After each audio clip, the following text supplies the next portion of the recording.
할렐루야. 아멘. 잠언서 25장 13절입니다. 잠언서 25장 13절. 자, 한 목소리로 시작.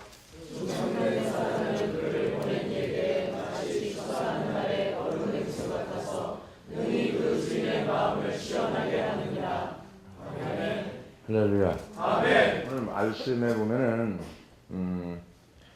지역적으로 덥고 건조한 날씨 속에서 추수한다는 거 얼마나 힘들고 심한 갈증을 느끼게 하는지 모릅니다. 그렇게 목이 타고 갈증이 일어나는 상황 속에서 만나는 얼음 냉수라면 얼마나 시원하겠느냐.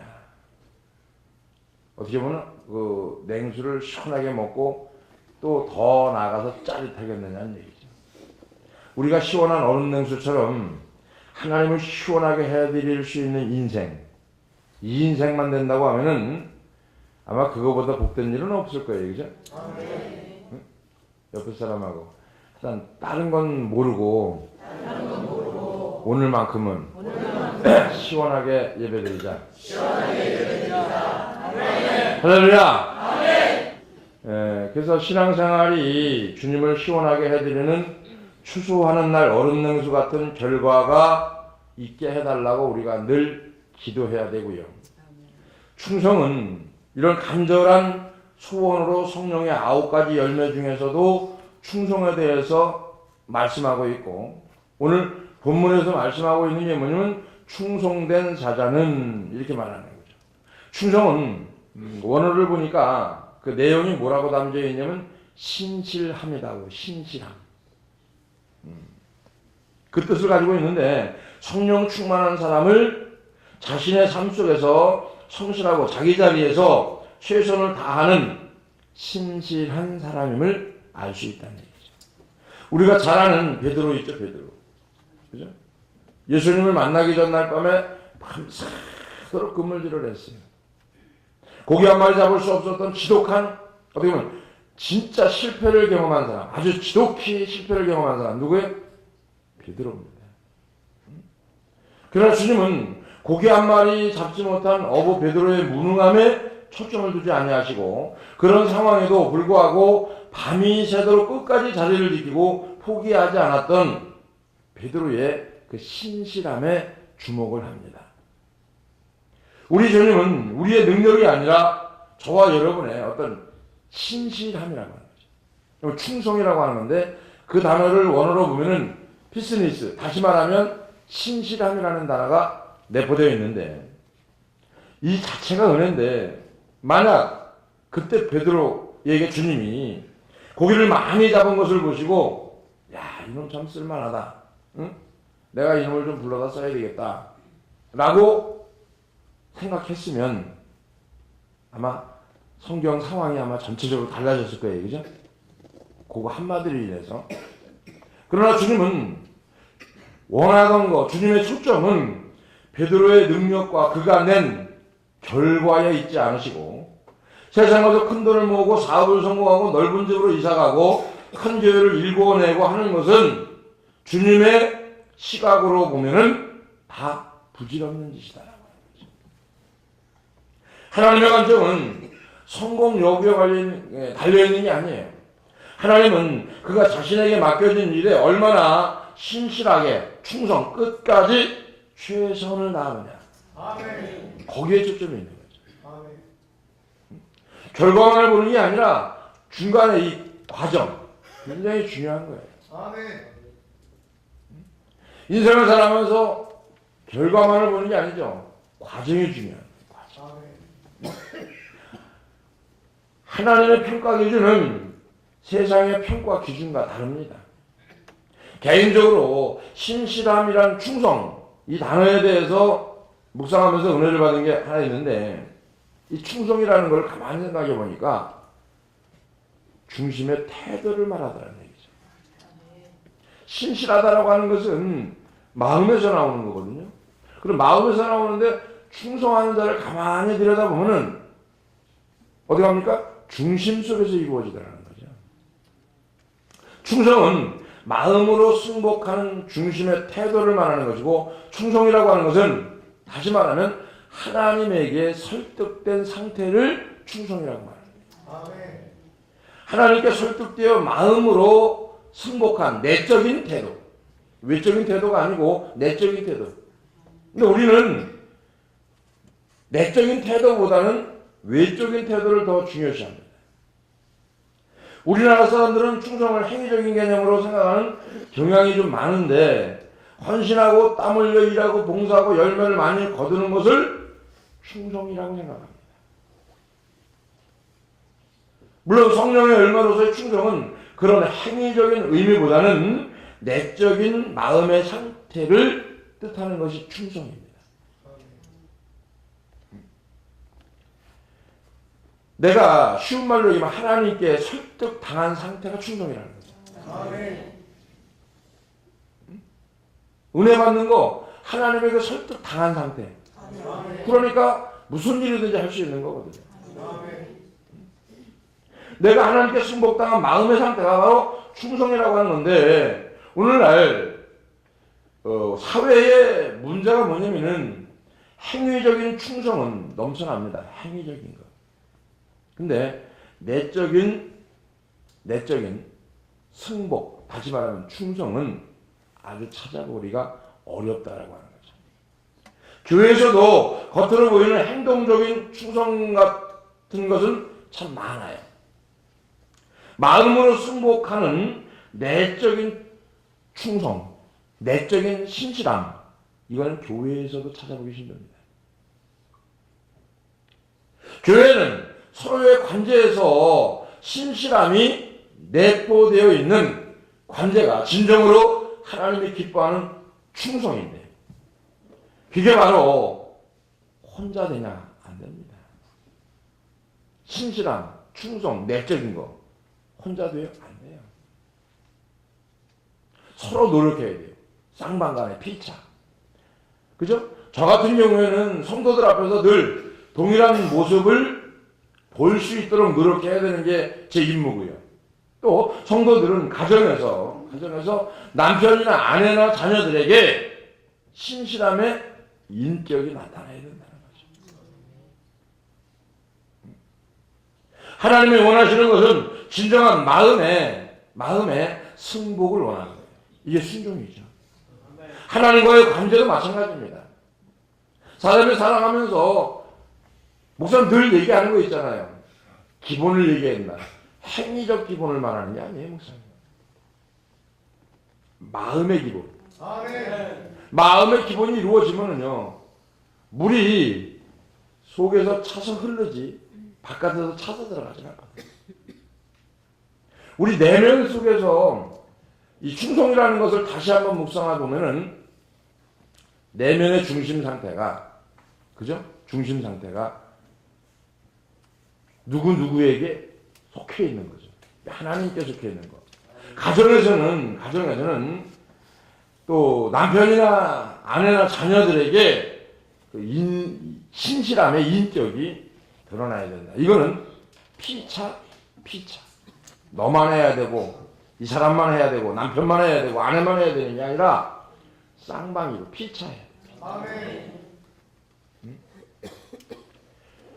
교회에서 땀 흘리며 봉사하고 수고하는 헌신하는 것도 필요하겠지만, 그보다 더 본질적인 것으로 나간다고 하면은 하나님께 승복, 순종, 신실함, 바로 이거를 주님이 원하는 줄 믿어주면 아멘 합시다. 하나님께서는 다른 것보다도요, 행위적 순종보다는 마음의 순종을 원하는 거예요. 여기서 잠깐 주목해 보면 이스라엘 백성들이요, 광야에서 행위적 순종을 하고 갑니다. 근데 마음 속에서 원망과 불평이 있으니까 행위적 순종은 되는데 결국 가나안 땅을 못 들어갔거든요. 행위적 순종이 되는 것은, 이 내면적 순종이 안 되는 거는 어떤 문제가 오면 원망이 되고 불평이 됩니다. 근데 내면적 순종이 되는 거는 어떤 문제가 와도 감사로 이어집니다. 달라요.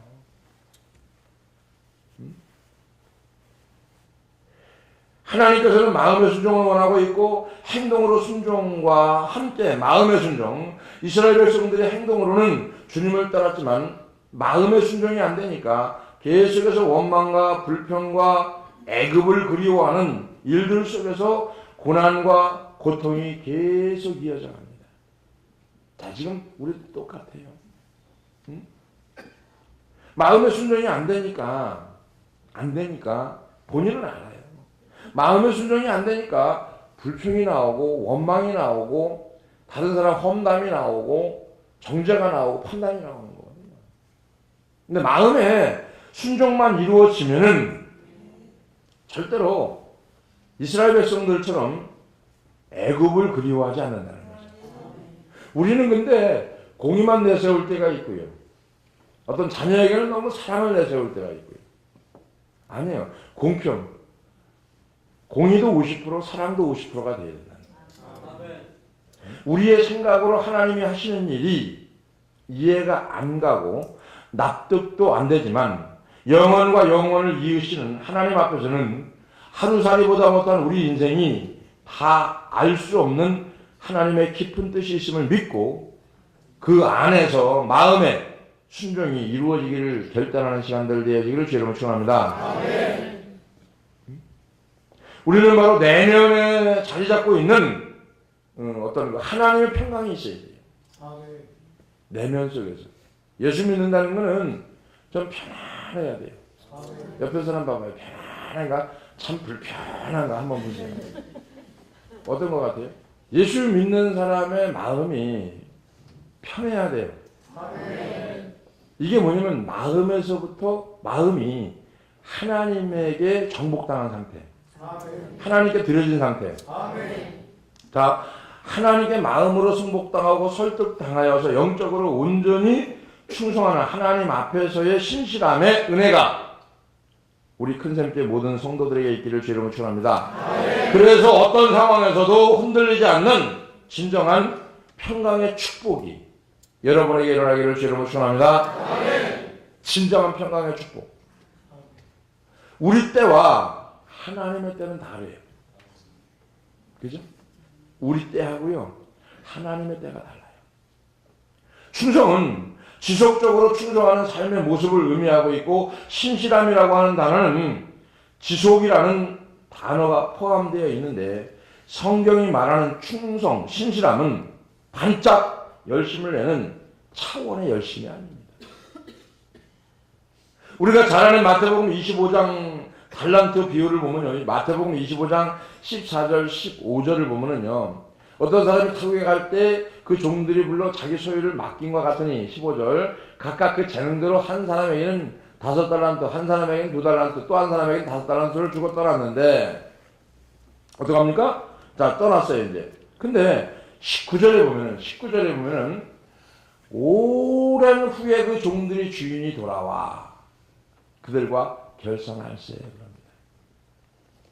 자, 계속 이어지고 기억해야 될 중요한 포인트 하나가 뭐냐면 19절이거든요. 오랜 후에 그 종들의 주인이 돌아와 그들과 결산할세. 주인이 돌아와 결산하는 세 언제 하느냐? 언제예요? 오랜 후에 한다는 거예요. 여러분, 지금 우리가 마음의 승복, 행위의 충성, 이걸 언제 결산한다고요? 오랜 후에 한다는 거예요. 지금 당장 결산하면요, 다 맞아 죽을 사람이지 살 사람 하나 없습니다. 저부터 여러분보다 다 맞아 죽을 사람이 하나는. 근데 언제 한다고요, 결산을? 오랜 후에. 왜 오랜 후에 할까요? 기회를 주는 거예요. 할렐루야. 응? 이게 하나님 나라의 법칙입니다. 하나님께서 어떤 사람을 쓰시는가? 하나님께서 성령의 사람을 쓰시긴 쓰시는데, 성령의 사람은 지속적으로 하나님께 승복해서 지속적으로 충성하는 사람이고, 하나님께 끝까지 충성하는 자를 쓰시는 줄 믿어주면 아멘 합시다. 하나님은 그래서 끝까지 충성하는 걸 보시는 것 같아요. 저는 그런 생각을 했어요. 베드로가 밤이 새도록 고기를 잡았는데도요, 자리를 뜨지 않고 밤새도록 자기 자리를 지켜가면서 끝까지 끝까지 고기를 잡은 거예요. 하나님 아마 여기에 주목하셨던 것 같아요. 하나님은 끝까지 충성하는 모습을 주목하고 성경에 나오는 이런 부분에서 보는 성경에 나오는 엘리사 역시 지속적으로 충성했던 성령의 사람인데 열왕기하 2장 9절에 보면은 엘리사는 자신의 소원을 고백합니다. 엘리사가 이르되 당신의 성령이 하시는 역사가 갑절이나 내게 있기를 소원하는지라. 여기서 갑절이라고 하는 이것은 단순히 2배라고 하는 뜻이 아니고요. 스승 엘리사에게 있었던 영적인 물꼬가 당대에 끊어지지 않고 자신에게로 전수되기를 바라는 소원을 말하는 거예요. 갑절이라고 하는 것은. 자, 그런 의미에서 보면 엄청난 소원을 품고 절박하게 고백했던 엘리사는 결국 하나님의 위대한 종 엘리야의 후계자가 되는데 여기서 한 가지 엘리사와 관련해서 꼭 살펴봐야 될 게 열왕기하 2장 1절 2절이거든요. 여호와께서 해오리 바람으로 엘리야를 하늘로 올라가고자 하실 때에 엘리야가 엘리사와 더불어 길갈에 나가더니 엘리야가 엘리사에게 이르되 청하건대 너는 여기 머물러 여호와께서 나를 베델로 보내시느니라. 아니 엘리사가 이르되 여호와께서 살아계신과 당신의 영혼이 살아있음을 두고 맹세하노니 내가 당신을 뭐한다? 떠나지 아니하겠나이다. 이게 뭐예요? 여기에서 말하는 충성과 신실함이 담겨있는 거거든요. 응? 지금 스승 엘리야는 엘리사에게 이런 얘기예요. 그만 됐다. 너는 여기 머물러 있거라. 그러나 신실했던 엘리사는 내가 당신을 떠나지 않겠다라는 고백을 합니다. 스승 엘리야는 엘리야를 쫓아서 베델로 간다는 거예요. 재미있는 것은 너무 기가 막힌 게 이게 3번 반복된다는 거예요. 4절 보세요. 4절. 똑같이 나오죠? 엘리야가 그에게 이르되 엘리사야 청하건대 너는 여기 머물러 있어라. 자 보세요. 6절 보세요. 6절. 자 청하건대 너는 여기 머물러 있어라. 여호와께서 나를 요단으로 보내시느니라. 자, 3번 연거. 무슨 얘기를 하는 거냐면 하나님께서는 엘리야의 후계자로 엘리사가 선정되는 과정에서 끝까지 충성하는 그의 모습을 주목한다는 거죠. 끝까지. 중간에 하다 마는 게 아니고 끝까지.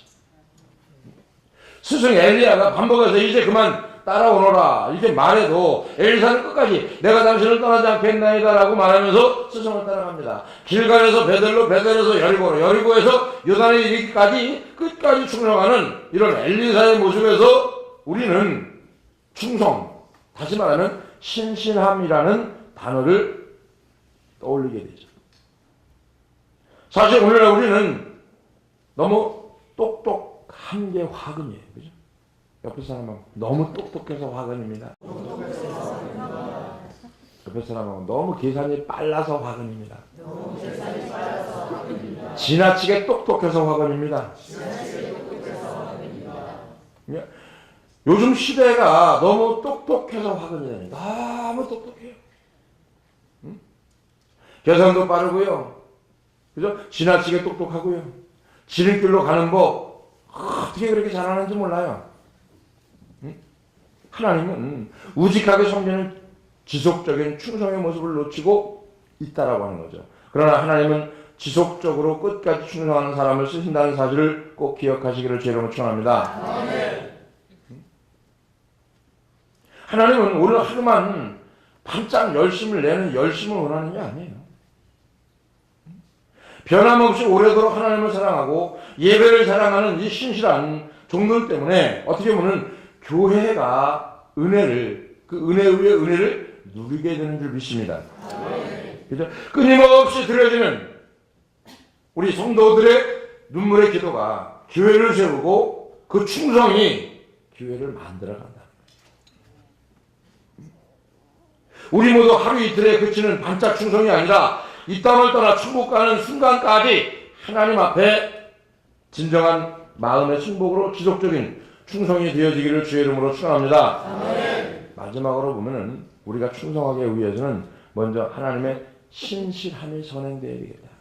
그렇기 때문에 우리가 하나님 앞에 진정한 충성으로 나가기 위해서는 먼저 그 하나님의 신실함을 기억해야 되는데, 충성이란 원어의 뜻은 신실함이라는 뜻을 가지고 있고, 우리가 진정으로 하나님께 충성할 수 있기 위해서는 그의 앞에 서서 먼저 나 자신이 하나님의 신실함의 은혜를 경험해야 된다. 내가 교회를 개척하고 지금까지 다짐한 게 하나 있다고 하면은 한 가지예요. 그냥 오직 한 가지. 교회가 그냥 계속해서 초대교회로 가는 거. 할렐루야. 아멘. 그러기 위해서 교회는 하나님의 말씀에 순종하는 것 이상 이하도 없습니다. 은혜의 감격이 사라지면요, 사람이 비겁해집니다. 비겁해진 것뿐만 아니라 사람이 초라해져요. 또한 불순종하게 되고 주님을 부인하는 삶을 살 수밖에 없어요. 우리는 은혜의 자리, 기도의 자리, 말씀의 자리에서 떠나지 않게 해달라고 기도하시기를 주의 이름으로 축원합니다. 은혜가 떨어지면 제일 먼저 말씀 몰라하게 되어 있습니다. 기도하는 습관이 없어집니다. 은혜 떨어지면 감사 나오던 게 딱 끊어져 버려요.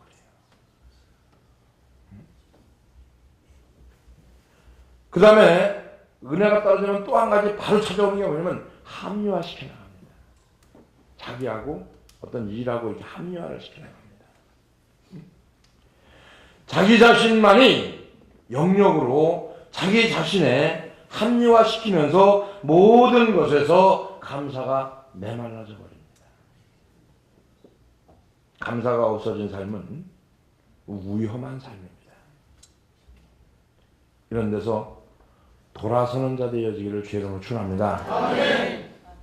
그래서 여러분들이 외적인 충성도 중요하지만 내적인 신실함의 충성, 가정에서도, 그죠? 공동체에서도, 직장에서도 이런 신실함의 충성이 일어나기를 간절히 바라겠고요. 오늘 우리는 은혜의 자리에서 떨어져 나가지 않게 해달라고 늘 기도하는 종들이 되어지기를 주의 이름으로 축원합니다. 기도하겠습니다. 고마우신 아버지 감사합니다. 하나님께서 우리를 사랑해 주시고 인도해 주심을 감사를 드리며 늘 주님 안에서의 축복과 사랑이 무엇인지를 깨달아 알게 하여 주시고 진정으로 충성이 무엇인지를 알게 하시고 배우게 하셨사오니 마음에서부터 일어나는 충성이 일어나게 하여 주시고 우리의 마음의 소원 하나님께 드릴 수 있는 믿음의 종들이 다 될 수 있도록 축복하여 주시옵소서. 예수님의 이름으로 기도합나이다.